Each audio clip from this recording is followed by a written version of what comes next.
നമുക്കിന്ന് international civil aviation ഓർഗനൈസേഷനെ പറ്റി പഠിക്കാം.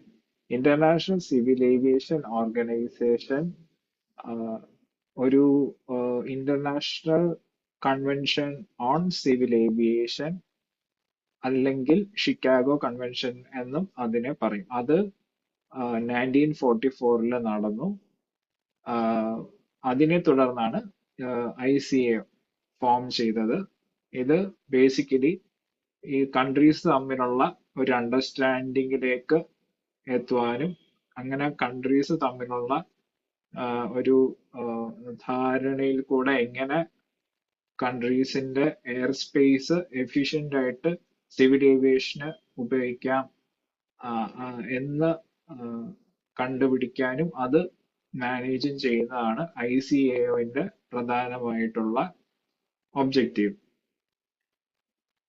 ICAOന്റെ ഹെഡ്ക്വാർട്ടേഴ്സ് മോൺട്രിയൽ കാനഡയിലാണ്. ICAOന്റെ വൺ ഓഫ് ദ ഫംഗ്ഷൻ എന്ന് പറഞ്ഞാൽ അവർക്കൊരു സ്ട്രാറ്റജിക് പ്രോജക്റ്റ് ഉണ്ട്. That is aviation satellite account. അത് ഗവൺമെന്റ്സിനെ ഓർഗനൈസേഷനെയും ഒക്കെ ഏവിയേഷന്റെ എക്കണോമിക് ഇമ്പാക്റ്റിനെ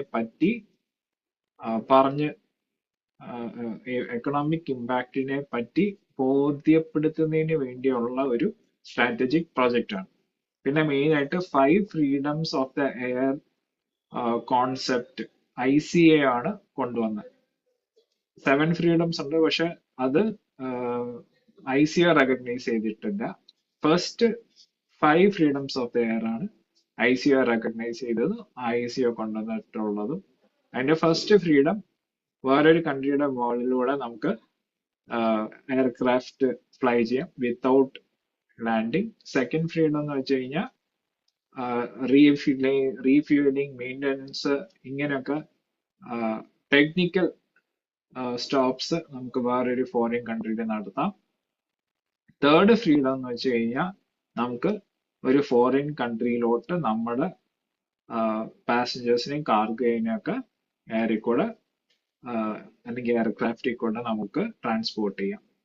ഫോർത്ത് ഫ്രീഡം എന്ന് പറഞ്ഞാൽ transport passengers and cargo from a foreign country to our country. അതാണ് ഫോർത്ത് ഫ്രീഡം.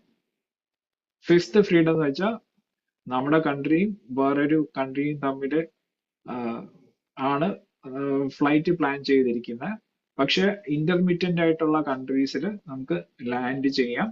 അവിടെ പാസഞ്ചേഴ്സിനെ ഇറക്കുകയും പാസഞ്ചേഴ്സിനെ അതുപോലെ തന്നെ കാർഗോയും ഇറക്കുകയും കയറ്റുകയും ചെയ്യാൻ പറ്റും. അതാണ് fifth freedom of the air. ഇപ്പം ഇന്റർമീഡിയന്റ് സ്റ്റോപ്സ് ഒന്നോ അതിൽ കൂടുതലോ ആവാം.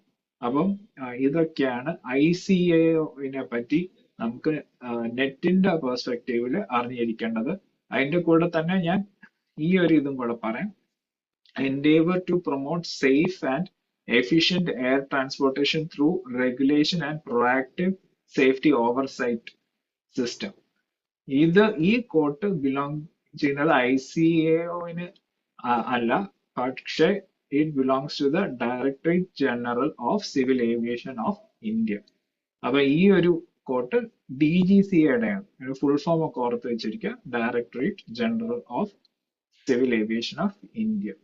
മെയിൻ ആയിട്ട് സേഫും എഫിഷ്യന്റ് ട്രാൻസ്പോർട്ടേഷൻ റെഗുലേഷനും ഓവർസൈറ്റ് അല്ലെങ്കിൽ മുൻകൂട്ടി കാണാനുള്ള ഒരു സിസ്റ്റത്തിലൂടെ പ്രൊമോട്ട് ചെയ്യും. അത് DGCAയുടെ ആണ്. So that's all for now. If you like this video, please hit the like button and subscribe to my YouTube channel. Thank you for watching. Take care. Bye.